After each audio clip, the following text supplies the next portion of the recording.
Welcome back to 5 Wide Fantasy. Today, running back rankings for week 5 of the fantasy football season. Going through my top 30 at the positions, so should be covering pretty much every single game heading into this week, all the way from Thursday to Monday night. And as well, we'll have some players that I do think you should be sitting. Some of the guys that tail in my rankings you might be sitting, but also some players that are not included in my rankings as well. Today's video brought to you by the Stunt. I got a short video to share with you guys to show you what they're all about. Social media is such a crowded space these days. If you're looking for sports content on the latest news, advice, or hell, even entertainment, it can be cluttered by content you don't actually want to see. That's where the Stunt comes in. They've taken all the elements of your favorite social media apps, brought it to one place, and made it about the one thing we love most: sports. Stunt was founded by the creator of YouTube TV at Google. So the design is eye-popping and the navigation is simple. Check out the latest takes, sparks, and live rooms from us and other content creators like Trey Wingo and Michael Irvin. Don't just follow sports. Be a part of the conversation. Download the Stunt app today. And guys, you can join me 4 to 5 Eastern time. We have a live room every single week on Fridays on the Stunt.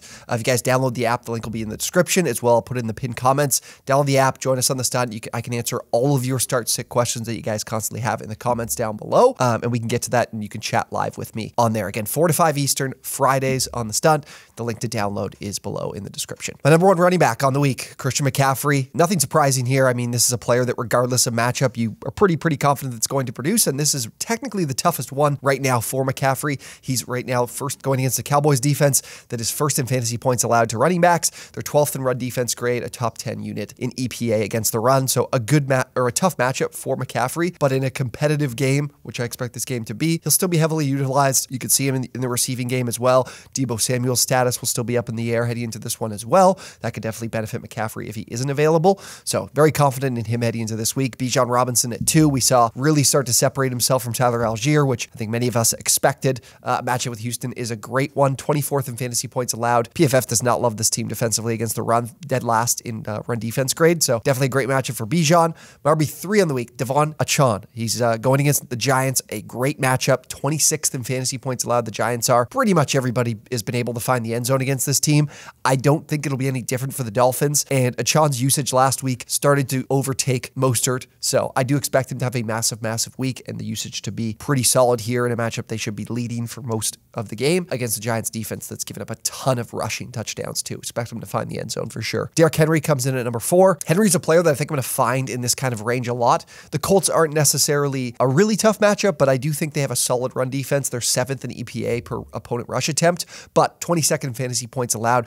Kyren Williams had a big week last week. Wasn't very efficient, but that's the same thing with the Titans. They don't really care about Derrick Henry's efficiency. They're still going to feed him the football. This game should be close. I expect Derrick Henry to have that elite usage this week as well. 5, Joe Mixon. Mixon's got the Cardinals. The Cardinals are a team that you do want to start your fantasy assets against. The Bengals have obviously been struggling quite a bit offensively. We don't know where Joe Burrow is at. I think this is a game where they could really protect him and try to, use their offensive line that, expected to be improved this year. Burrow hasn't been very mobile, so they haven't looked quite as good because of that. But this is an opportunity to move the ball on the ground. Arizona's 30th in fantasy points allowed to running backs, 25th in run defense grade, 30th in rushing EPA. We saw obviously Christian McCaffrey have a big week last week. So I definitely think Mixon's a player that you could feel pretty confident going back to after last week, having him as a must-sit guy. He is now one of those definite must-starts. 6, Tony Pollard. Pollard's got the Niners like we talked about earlier. I don't want to call this, I'm not going to call this unlucky, but Pollard has 9 inside the 5 attempts and only 2 touchdowns. So he could see some positive regression there. And this offense has been moving the ball pretty well, scoring a ton of points this year. Obviously a lot defensive from their defense too. But Pollard's usage is so good. I wouldn't be surprised if they try to target a running back that can help them in the red zone a little bit. But as long as that doesn't happen, Pollard's matchup proof in my mind.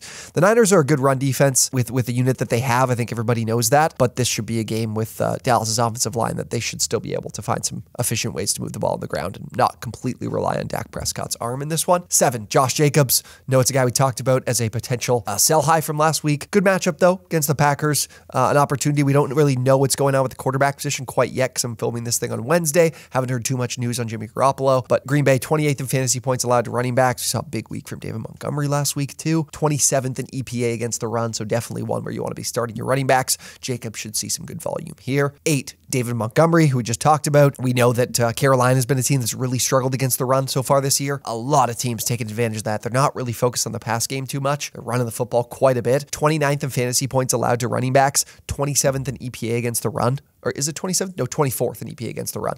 So definitely a team you want to target with your running backs. That makes Montgomery a great start as a guy that's getting all that inside the 5 work, all the really down-to-down short yardage work as well. Montgomery's definitely in my top 12 this week. Aaron Jones comes in at 9. Last week, A.J. Dillon had the majority share of snaps. That is with Jones being on some sort of snap count here.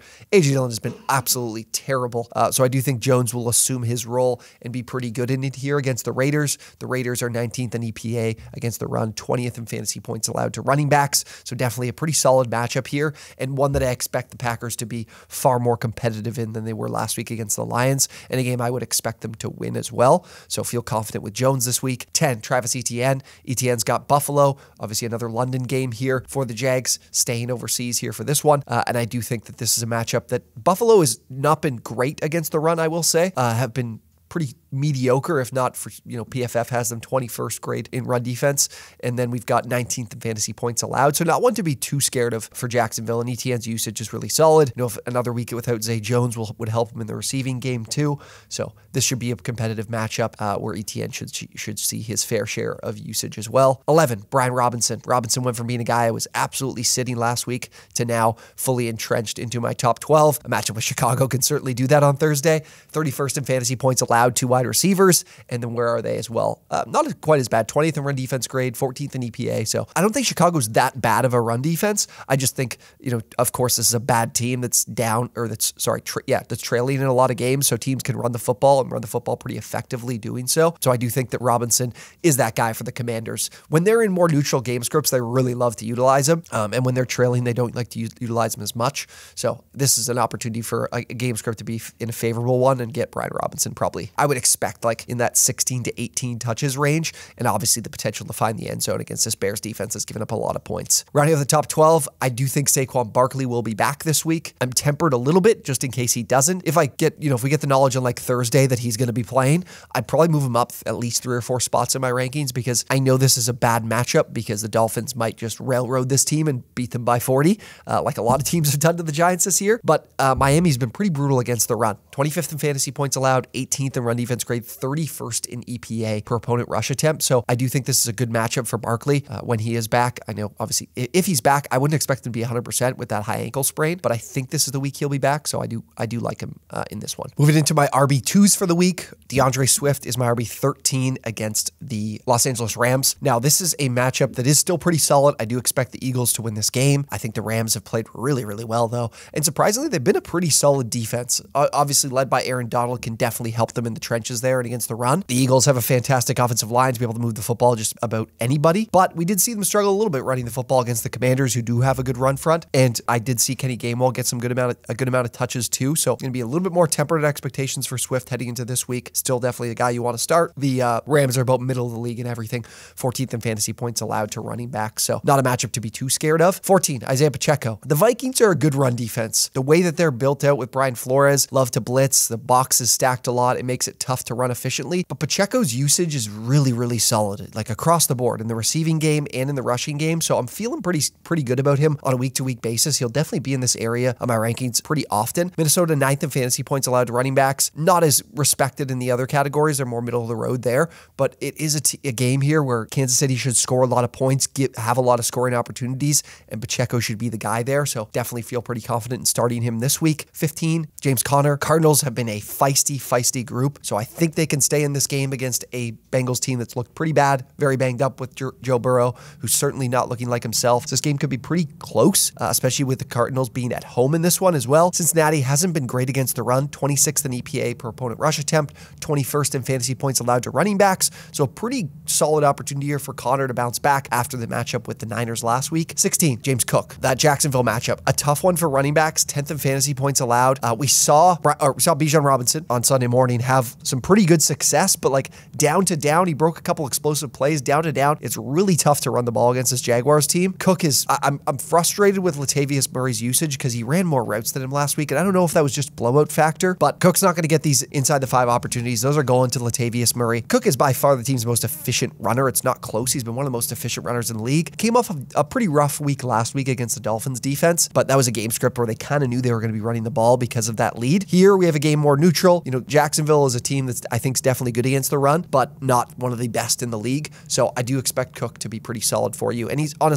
pretty much a matchup proof weekly start in my mind. 17, Raheem Mostert. Probably wondering where I had him in my rankings. I do think Devin Achon's going to have that majority workload. Nothing too significant. Mostert's still going to get his. So I do still think he's a start this week. RB17 again on the week. The Giants we talked about earlier, our team you definitely want to start your running backs against. So I can feel confident starting both because we can see the Dolphins running the football quite a bit here. And I can definitely trust Mike McDaniel to find effective ways to do so. Been doing it all year. 18, Breece Hall. Really frustrating. I would like to see far less of Dalvin Cook. Dalvin Cook's been worse probably than Michael Carter, but I'd like to see Hall take a bigger share of the workload in this offense, and then I'd have him higher in my rankings because it's a great matchup. Denver's dead last in the league in fantasy points allowed to running backs.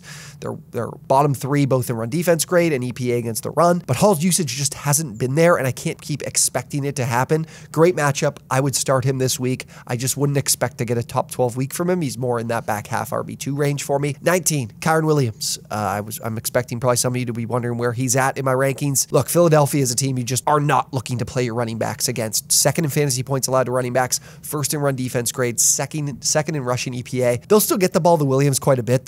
They've been doing that regardless of his efficiency, which hasn't been good. And they'll get him the ball in the receiving game as well. With Matthew Stafford a little banged up, you could see a little bit more of the screen game, a little bit more check down work to Kyren Williams. So he's still a startable asset. I think he'll still receive 12 to 15 touches in this game. And he's constantly getting the ball inside the 5. They love to run the ball when they get inside the 5 and in goal to go situations. So there should still be some touchdown opportunities for him. Still not completely confident in playing him or expecting him to be the guy he's been the last few weeks, but still a startable asset for you. 20, Alvin Kamara. New England. A pretty solid run defense, 6th in EPA against the run. They're still getting a little bit punished on the fantasy points side because of that massive game from Raheem Mostert a couple weeks ago. But they were really focused on stopping the Dolphins' passing attack and were kind of letting them run the football, asking them to run the football, and they found success doing so. So they're more middle of the road, 16th in fantasy points allowed to running backs. The Saints offense looks lethargic. I can't believe they're playing Derek Carr.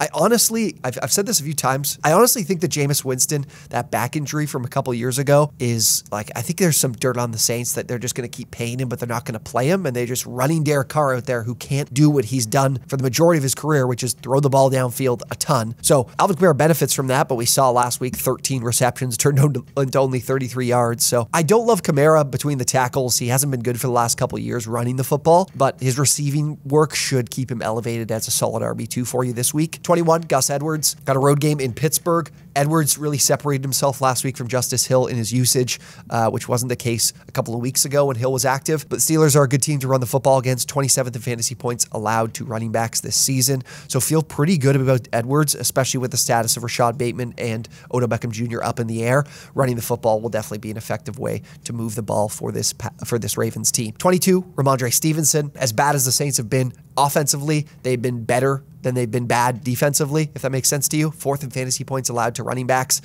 So definitely a good unit. 6th in run defense grade from PFF. Ramondre, Zeke, doesn't matter who it is, haven't run the ball well whatsoever behind this offensive line. Real struggles in a run block from the run blocking department. And I expected it to kind of get better once I saw it the first 2 weeks of the season. It hasn't. I'm going to take it as it is. Zeke's eating into a little bit of Ramondre's opportunities, which is also a problem. He's still the lead guy. He's still going to be the leader in the passing game as well. So he's still a startable asset here in a game that should be pretty close. But I just can't expect the same what we expected in the preseason. 23, Tyler Algier. Look, I think that Algier, although he's being taken over by Bijan in terms of the majority of the workload, he's still getting 10 to 13 touches a game, and that's going to be valuable against this Texans run defense, which we talked about earlier, is still a problem for them. So I still think Algier is a solid start because there are some guys this week that I don't feel incredibly confident in behind him, where Algier, I know he'll get the opportunities, and I think this is a matchup where he can get back to being really efficient like he was last season, like he was the first couple of weeks this season. And then rounding out my top 24, Jahmyr Gibbs. Great matchup we talked about before with the Panthers,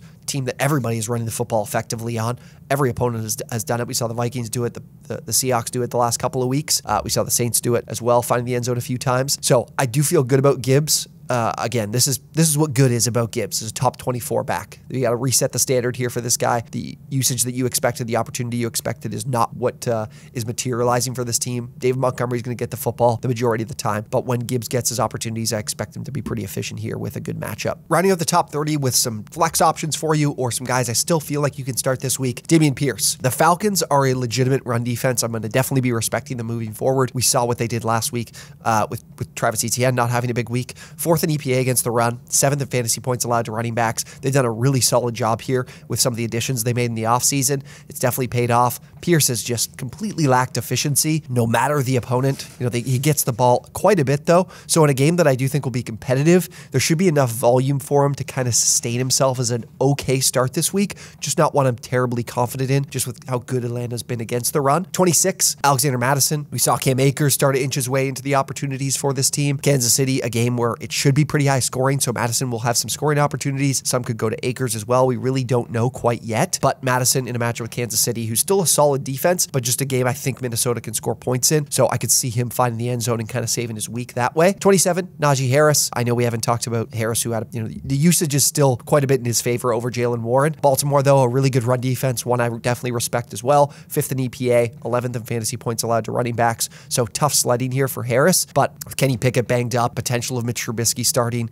they'll probably run the ball quite a bit as long as they keep the game close. I don't know how long that'll be, but Harris will definitely get his opportunities, at least in the early parts of this game, that you could potentially start him. Jonathan Taylor. Guys have probably been wondering, why haven't I talked about Jonathan Taylor yet? Why haven't I talked about the Colts? I think Taylor's going to be back. I think Taylor will probably get his starting role because, this is a guy who won a rushing title just 2 years ago, but it's the Titans, and I'm not going to give Jonathan Taylor a top 24 spot against the best run defense in the NFL in a game or in a spot with a new head coach where I'm just not completely sure of what the hell is going on.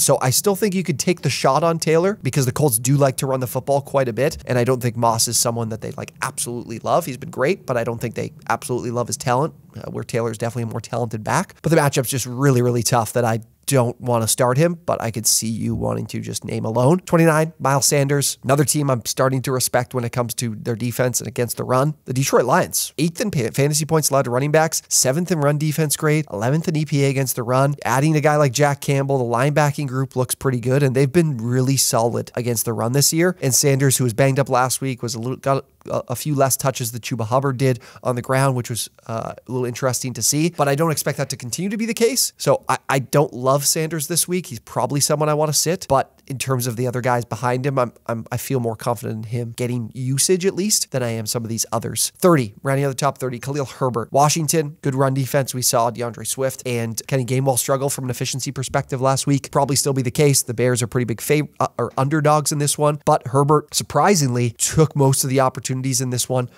We didn't see Roschon Johnson a whole hell of a lot in this game. Herbert, I'm going to roll with here as a top 30 guy. It's not like Washington has been fantastic from the perspective of fantasy points to running backs, more middle of the road, 15th in fantasy points allowed. So who knows? Maybe this Bears team keeps this game relatively close and gives Herbert some usage, but I'm not incredibly confident in this week. All right, so players outside of my rankings. I'm not completely sure if Javonte Williams will play this week. Against the Jets, he's not someone I'd be confident starting. Even if he doesn't play, Samaje Perine is still like my RB34 on the week. If Latavius Murray can find the end zone, he could be a flyer you can take as I have him as my RB35 on the week. AJ Dillon, Dalvin Cook, no thank you. Just been terrible players at the position. They might get some opportunities, but they haven't been good with them. Antonio Gibson is just outside of my top 30 with that matchup against Chicago. I could see someone wanting to play him, but those are some of the guys I have out. Guys, if I missed anybody else that I didn't include in the top 30 or talked about here, feel free to ask those questions down below in the comments. Happy to answer as many as I can. Guys, and if you did enjoy the video, would really, really appreciate if you hit that like button, subscribe to the channel as well, best way to support us, and as well, check out the stunt. We're going to be live 4 to 5 Eastern. I'm going to answer all of your start-sit questions. If you guys have questions about trades you're trying to make, anything you want to know, live room, you can drop in the chat or jump in the live room and talk with me. 4 to 5 Eastern on the stunt on Friday. The link is down below to download. Thank you guys so much for watching, and we will see you on the next one.